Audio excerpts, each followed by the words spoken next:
لیکن راز صاحب ابھی تھوڑی دیر پہلے عاطف خان صاحب بھی موجود تھے, وہ یہی کہہ رہے تھے کہ مجھے نہیں لگتا کہ یہ والے معاملات جو سیٹیں نشستیں واپس کرنے, ریزرو سیٹیں واپس کرنے والے معاملے کے اوپر گورنمنٹ عدلیہ کے حکم کو مانے گی. تو پھر تو یہ تصادم آ گیا. اگر ایسا نہیں ہوتا تو پھر تو دیر از نو ٹو ویز اباؤٹ اٹ کہ دو انسٹیٹیوشن باقاعدہ طور پر سامنے کھڑے ہو جائیں گے ایک دوسرے کے. دیکھیں, مقننہ عدلیہ اور پھر اس کے ساتھ ایگزیکٹو, وہ عدلیہ کے ساتھ نہیں کھڑے ہوں گے, خلاف کھڑے ہوں گے. کیسے کھڑے ہوں گے یہ ہمیں ابھی آپ کو آپٹکس دیکھنی ہے. الیکشن کمیشن کس طرح اس فیصلے پہ جائے گا؟ کل وہ اپنی میٹنگ کر رہے ہیں, کیا وہ ہائی کورٹ کو بھیج دیں گے کہ جناب آپ بتائیں کہ آئین میں 3 دن تھے, وہ بھی گزر گیا, 15 دن کا ایک آرڈر آ گیا, ہم اس کو کیسے مانیں جب آئین آپ کو بڑا واضح طور پہ بتاتا ہے کہ 3 دن میں آپ نے وفاداریاں کرنی ہے. ان لوگوں نے اوتھ بھی لے لیے ہوئے ہیں. تو سپریم کورٹ 187 لگا چکی ہے. آپ کو میں بتاؤں انیکا, دیکھیں یہ جو تقریباً 5 جج وہ ہیں جو فل کورٹ میں بیٹھے تھے پریکٹس اینڈ پروسیجر ایکٹ والے نے, اور انہوں نے یہ طے کیا تھا کہ 184(3) کو پریکٹس اینڈ پروسیجر ایکٹ کے تحت لگانا ہے. یعنی 3 رکنی کمیٹی بیٹھے گی, جب کہیں سے کوئی آئے گا معاملہ اس کو دیکھیں گے. اب اگر انہوں نے تفصیلی فیصلے میں جج صاحبان نے لکھنا ہے کہ جی 187 کے تحت ہم نے, ظاہر ہے کہ کمپلیٹ جسٹس انہوں نے پی ٹی آئی کو دے دیا ہے, ایک ہی پارٹی کو کمپلیٹ جسٹس ملی ہے, اور جو نیچرل ہے لا کا طریقہ کار, اس میں کم از کم جن لوگوں کی سیٹیں گئی ہیں ان کو تو آپ پوچھتے کہ بھئی آپ کی سیٹیں ہم لے کے جا رہے ہیں, ان کو بھی نوٹس نہیں ہوا. جو پارٹی اپیل کرنے آئی ہے اسے بھی کچھ نہیں ملا. تو آپ کیسے جا کے یہ فیصلہ خود کر سکتے ہیں؟ یہ سوال آئے گا. اور اگر آپ نے 184(3) انفورس کیا ہے تو پھر اس کے اندر تو اپیل موجود ہے کہ آپ اپیل کر سکتے ہیں, ریویو تو موجود ہے اس کے اندر فل کورٹ میں. 184(3) کا اور اپیل بھی نہیں ہو سکتی, اس لیے نہیں ہو سکتی کہ فل کورٹ بیٹھ گئی ہے, 13 ججز بیٹھ گئے ہیں. اب آپ 4 ایڈہاک جج بھی لے آئیں تو وہ تو 13 تو نہیں بیٹھ سکیں گے, اور وہ 14 نہیں ہو سکتے. یہ بڑے کوسچنز ہیں, ایف اینڈ بٹس بہت زیادہ ہیں اس کی امپلیمنٹیشن میں, یہ اتنی آسانی سے نہیں ہوگا. Right, so in other words کوئی نہ کوئی ایسی سچویشن ضرور ڈیولپ ہوگی جہاں اسٹینڈ اسٹل پہ آ کے معاملہ کھڑا ہو جائے گا. لیکن اب ران صاحب, پاکستان تحریک انصاف کو بین کرنے والا مسئلہ, یہ آپ کی نظر میں کتنا آگے بڑھ پائے گا؟ یہ ہو بھی سکے گا یا نہیں ہو سکے گا؟ کیونکہ ایک ریالٹی تو ہے, ان کے پاس ایک صوبہ ہے, وہ صوبے کو گورن کر رہے ہیں, ایک پولیٹیکل پارٹی کے طور پر گورن کر رہے ہیں. ان کے they are the single largest party جو کہ نیشنل اسمبلی میں موجود ہے. ایسے جماعت کو بین کر دیا جائے, یہ صحیح ہوگا؟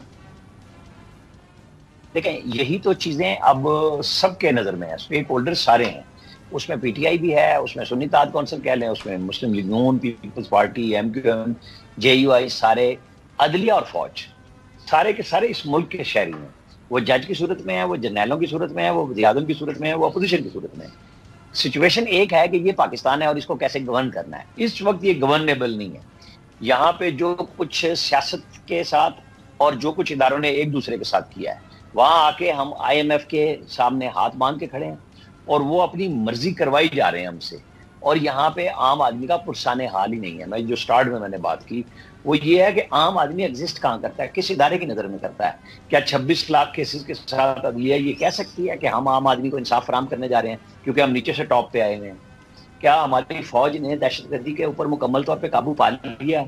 یا ہم کلیئر کر چکے ہیں جی کہ ہم تو سارے پیسے عام آدمی ٹیکس دیتا ہے, یہ سارے ادارے چلتے ہیں اس کے اوپر, اور جس نے سب کچھ دیا ہے اس کے لیے کچھ بھی نہیں ہے. اور نہ بحث ہے, نہ پارلیمنٹ میں بحث ہے, نہ عدلیہ میں بحث ہے, نہ کسی اور ادارے میں بحث ہے. اور میڈیا میں بھی یہی کچھ ہو رہا ہے کہ ہم جو روزانہ تازہ تڑکا لگاتے ہیں, جو نیا مسالہ آ جاتا ہے اس کے اوپر بحث کر لیتے ہیں. اگر کوئی چیز نہیں ہے تو وہ ہے کہ عام آدمی کی فلاح کے لیے کون اور کب کیسے کام کرے گا, کیونکہ اس وقت آج یہ سیاسی مسئلوں سے نکلیں گے تو فلاح و بہبود کی بات کریں گے نا. حکومت اگر اس بات پہ فوکس کرے گی, حکومت اگر اس بات پہ فوکس کرے گی کہ اس نے کس جماعت کو بین کرنا ہے اور کس جماعت کو بین نہیں کرنا, اور کہاں سیٹیں جو ہیں وہ ان کے پاس آنی چاہیے, کہاں نشستیں کسی اور کے پاس آنی چاہیے, تو پھر عام عوام تو بہت پیچھے رہ جاتی ہے نا. And this is a fact کہ اس بار کا بجٹ تو آئی ایم ایف کے علاوہ ادھر ادھر ہو بھی نہیں سکتا تھا, کیونکہ ہم لوگ تو مائی باپ سمجھے بیٹھے ہیں انفارچونیٹلی ان کو. لیکن اب اگر اس ایشو سے باہر نکلیں گے تو پھر جا کر عام عوام کا سوچیں گے. تو مجھے بتائیں کہ اس ایشو سے حکومت کب باہر نکلے گی, یہ بین والے ایشو سے؟ نہیں, ہم نہیں نکل سکتے. ہم آئی ایم ایف کے ساتھ جس رات ہمیں سٹاف کالج کا ایگریمنٹ مل رہا ہے, وہاں پہ دن میں ہم یہ دیکھ رہے ہیں کہ ہمارے ججز نے کمپلیٹ جسٹس دے دیا لوگوں کے جن کو ملی ہے. یعنی پی ٹی آئی کے علی ظفر صاحب کہہ رہے ہیں کہ جناب ہمیں تو یہ توقع نہیں تھی جتنا کچھ انہوں نے دے دیا. اور سلمان اکرم راجہ سپریم کورٹ میں کیا کہہ رہے تھے کہ جی سنی تعداد کونسل کو دے دیں. آپ اندازہ کریں کہ ہماری سپریم کورٹ نے کتنا کمپلیٹ جسٹس دیا ہے، جس کی وجہ سے یہ ساری سچویشن نئے سرے سے پیدا ہو گئی ہے کہ ہم آگے جائیں گے کیسے اور کام کیسے کریں گے.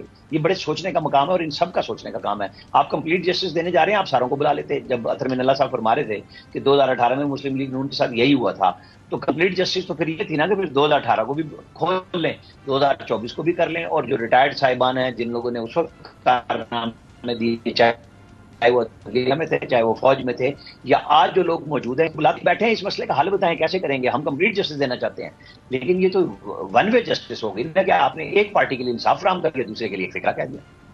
رائٹ. لیکن رانا صاحب پھر بات وہیں آ کر سٹاپ کرتی ہے، buck stops at Pakistan Peoples Party. ذرا پاکستان پیپلز پارٹی اپنا ہاتھ ہٹا لے حکومت سے تو حکومت دھڑم کر کے گر جائے گی. اس کی بیساکی بیسکلی پاکستان پیپلز پارٹی ہے.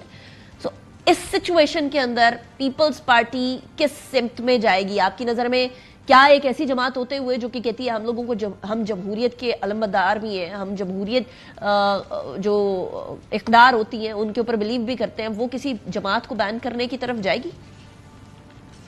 آپ یاد کریں جب ابھی الیکشن تازہ ہوئے تھے، سندھ کے اندر ایک دن جی ڈی اے یعنی پیر پگاڑا صاحب کا دھرنا سا ہوا تھا. بالکل. سندھ پورا بند ہو گیا تھا. اس کے بعد کیا ہوا تھا؟ پیپلز پارٹی اور مسلم لیگ نون اکٹھے ہو گئے تھے. ایک طرف پی ٹی آئی نے انکار کیا ہوا تھا، دوسری طرف وہ اکٹھے ہو گئے تھے. یہ سب کو پتا ہے کہ ہم کہاں سے کیسے کھڑے ہوئے ہیں. ایسی بات نہیں ہے کہ پیپلز پارٹی اکیلی ایسی ڈیموکریٹک پارٹی ہے کہ اس کے سارے یہ نظام کھڑا ہے. پیپلز پارٹی تو بجٹ پہ بھی تھی. میں تو اس وقت بھی کہہ رہا تھا کہ وہ یہ کہیں دو طریقے ہیں. وہ اپنے صدر صاحب سے کہیں کہ صدر صاحب آپ شہباز شریف سے کہیں کہ تم اعتماد کا ووٹ لو، پیپلز پارٹی سائڈ پہ ہو گئی ہے تو ختم ہو جاتی.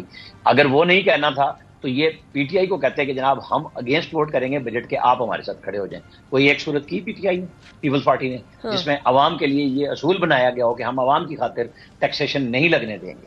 بتا دیں مجھے کوئی ایسا اشارہ آپ کو ملا ہو جس کی وجہ سے یہ سوال ہو جائے کہ پیپلز پارٹی کہاں ہوگی؟ پیپلز پارٹی وہیں ہوگی جہاں اس وقت موجود ہے.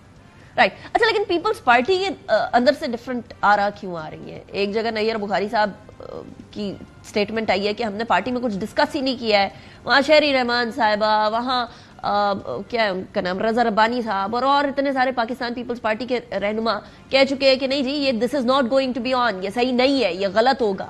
اور نیئر بخاری صاحب کہہ رہے ہیں کہ ان کی اپنی ذاتی آ رہا ہے، یہ ابھی تک ڈسکس نہیں ہوا ہے. اتنے سینئر رہنما کسی پارٹی لائن کے ذریعے کو بات کرتے ہیں نا رانا صاحب، خود سے تو کوئی بات نہیں کر دیتا.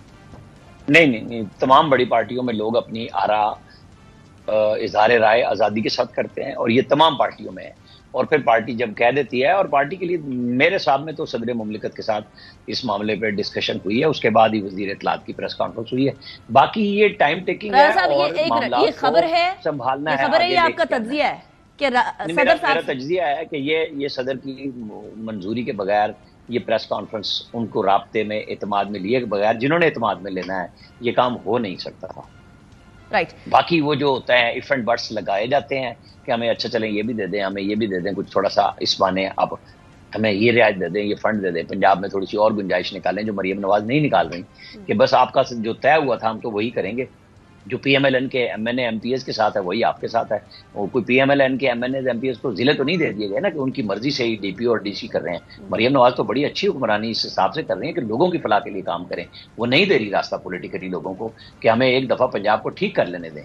اور تو پیپلز پارٹی کی خواہش ہے کہ جب بھی کچھ ہو تھوڑا بہت دباؤ، کوئی راستہ لو، کوئی ہمیں فنڈز اور مل جائیں، کوئی ہمارے لوگوں کے لیے آسانیاں پیدا ہوں.